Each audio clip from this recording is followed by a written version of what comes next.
Hello and welcome. Thank you so much for stopping by. I'm really glad you're here.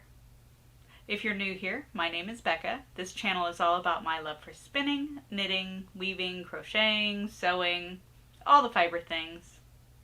I invite you to grab whatever project you have on the go and join me. Let's make some stuff. Have you ever heard that you shouldn't mix fiber types when you're knitting? Well, I'd heard that too, and I think it makes a lot of sense if you're thinking about how fibers wear and wash, and you don't want to end up with a garment that is beautiful when you finish it, and then after time it becomes stretched and shrunk in different ways, and then doesn't turn out to be nice. But today I wanted to share with you a couple of projects where I broke that rule, because I think that there shouldn't really be rules in crafting. And so sometimes I want to stretch those rules and flex them a little bit to see what I can come up with. And the first of the projects that I want to share with you that has multiple fiber types, including wool, alpaca, I think there's some Angora rabbit in there as well, is what I'm wearing. I made this cardigan several years ago. This is a pattern by Chau for a percentage sweater, a Raglan sweater, that I then made as a cardigan using these really fancy metal clasps that I bought off of Etsy. And as always, I'll put the links in the description of where I got all of the materials. Most of this yarn is hand spun. Some of it is commercially spun. And as I said, it's a mix of alpaca and sheep's wool, a few different breeds of sheep's wool, some rabbit as well, and multiple different blends and colors as well in each one. And as I was making this, so each of the different stripes is a different fiber or a different color of fiber.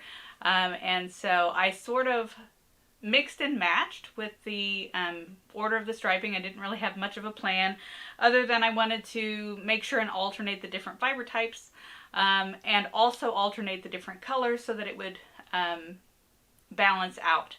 And as I think back on it, I think that's one of the things that made this sweater work out really well with the mixed fiber types, was that I didn't have like a big block of the alpaca and then a big block of the wool. They were interspersed and so sort of kept each other in check. So that might be something to keep in mind if you're working on a mixed fiber project for yourself. Next, I'd like to share with you a new project that I've got going on that is also mixed fibers. This is a sweater that I'm calling Buffalo Roam, and it, as many of my projects, started out as a travel keepsake yarn and fiber that I bought while my husband and I were traveling, and as in many cases, I didn't have a plan for what I purchased, so I knew it was going to go together, but I didn't know what it was going to be, and I definitely didn't buy enough to make an entire sweater. So I have mixed and matched some different fibers that I had in my stash that I thought would look very nicely in this sweater. My husband and I went on a driving trip to South Dakota in the United States, in the Black Hills area of the United States. And in this area there are loads of buffalo and other wild animals. And we stopped in this cute little town and stopped at a little yarn shop. And as I often do, I wanted to buy some yarn or fiber that was local to where I was. I also was tempted to buy a spinning wheel that they had in the window, but luckily for my pocketbook, there was someone else who came in and was obviously getting so much joy out of spinning on it that I instead just encouraged them to buy it. I actually don't know if they did, but that was probably for the best, both for my pocketbook and for the cramped vehicle that we were already driving in. So I ended up just buying yarn and some fiber, and that's what I'm going to show you next. So let's talk about this yarn. The first is a commercially spun hand-dyed yarn. This is from Black Hills Woolies, Marilyn Clark Lucero. I don't believe that she is still in business, unfortunately. This was several years ago. But the yarn shop is still there, so I'll definitely put a link for that. This is a hand-dyed yarn, as I said, Teeswater cross sheep wool and llama, so we already have some mixed fibers. This, I bought one skein. It's about 4 ounces, about 410 yards. So being a fingering or sport weight yarn, I'm actually holding the yarn. I wound it up into a ball, 2 threads held together. I'm pairing that with some fiber that I bought at the same time from the same shop. That was a mix of buffalo fiber and or bison and wool. This again was very fine when I spun it up, so I'm holding it together. I spun this on, I believe, a Turkish spindle over many trips that I was taking. It is a 2-ply. Each one is 2-ply. So quite fine. It was fluffy. It's got a little bit of guard hair mixed in, but it's not scratchy. And I thought that was going to go really nicely against the orange of this hand-dyed yarn that I bought. So that was my base that I was starting with.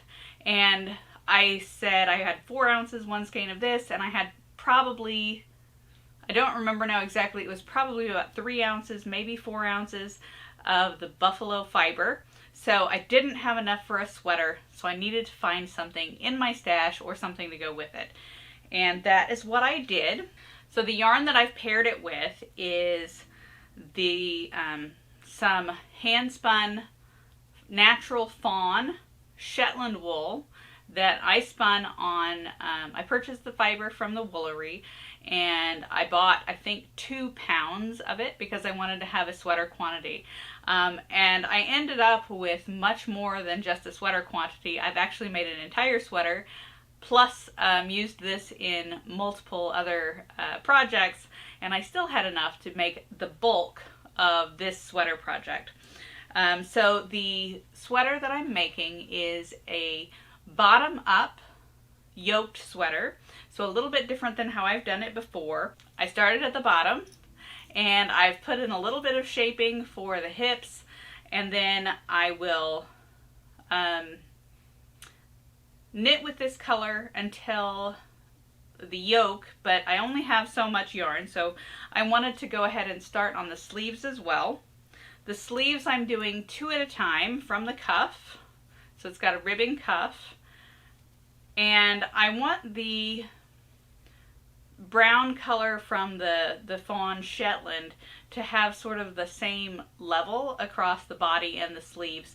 So if I don't have enough to make it all the way to the yoke where I'm going to do the color pattern, I will add in some other yarn that I have in my stash. I've got a nice cream colored blue-faced Leicester that I've spun, and this yarn, because it's a little bit thicker, I'm only doing 1 strand at a time. So I have these multiple yarns. I do have 2 others that I'm going to add in at the yoke, and I'll show you those now. So here are the other 2 yarns that I'm using for the yoke. I've got a natural dark brown Jacob wool, again a bit thicker, so just 1 strand of that.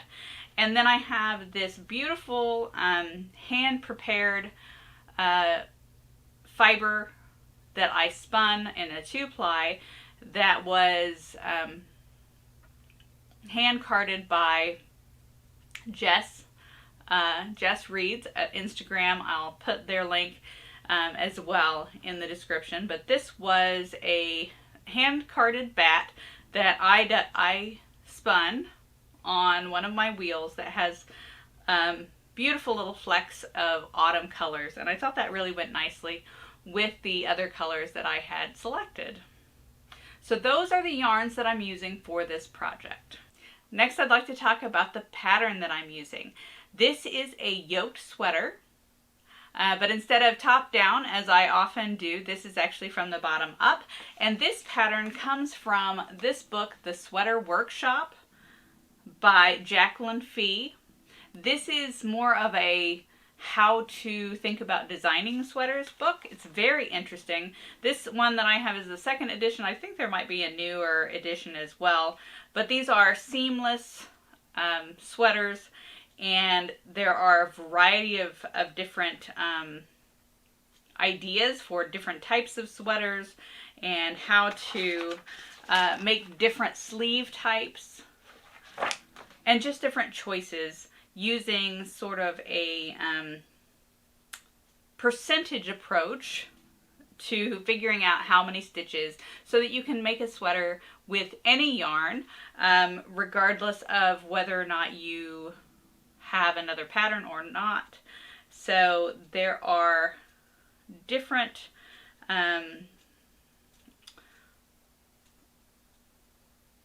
necks and sweater variations, some actual inspiration photos, as well as like different places where you might need to make decisions. So it's a really interesting book. This is the first time that I'm using this book to make a sweater, so we'll see how it goes. It's interesting to sort of design a sweater as you go, which is what this book really encourages you to do, is to make decisions at various points throughout the sweater, so you don't really have to have it all planned out and drawn out ahead of time. It's just an interesting way to think about sweater design. So that is the pattern, the main pattern, and then the yoke pattern I've chosen from Alice Starmore's book of Fair Isle Knitting. This again is a book that has been around for a long time. There's some interesting history in the front, and then pages and pages and pages of different charts and some project designs in the back. So if you are interested in Fair Isle knitting, this is a highly recommended book. So I've chosen from this book of Alice Starmore's a couple of different patterns for a piri on either side, and then the border pattern. And I'm using the 4 different yarns, the orange and the dark brown as sort of foreground colors, and then the 2 different cream colors as the background. And so I've made this small sample with these different techniques. And usually when I knit a, so this is in the round, when I knit a swatch in the round, I will steek it and cut it open and lay it flat, and then wet block it to see how it's going to lay.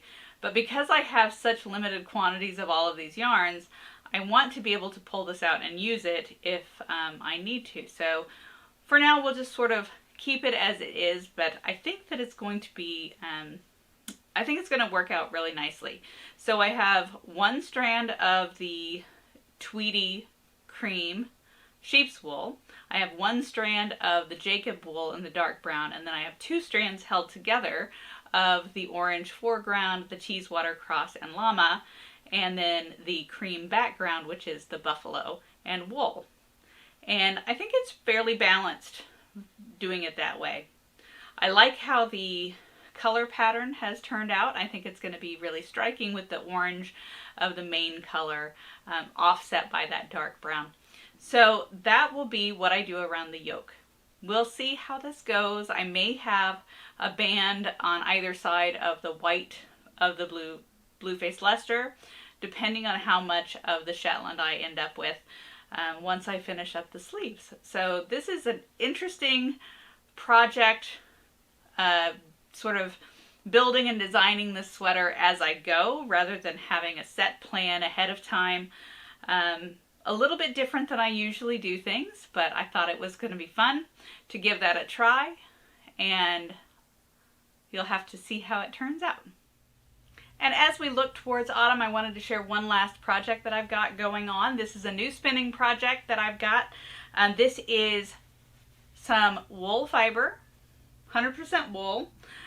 4 ounces. I have 3 of these braids from Serenity Dyeworks, and they're all in these colors of autumn, so oranges and browns and yellows, and I love this color combination. I'm spinning this in my standard 2-ply long draw on my Kromsky interlude, and I've gotten through 1 braid and actually a half, but this is the first braid that I had, so this is 4 ounces spun up 2-ply, and I just love the colors. Again, I don't really have a plan for what I'm going to do with this yarn, but that is my current spin. That's it for this video. Thank you so much for spending some of your creative time with me. I hope to see you in the next one. Bye!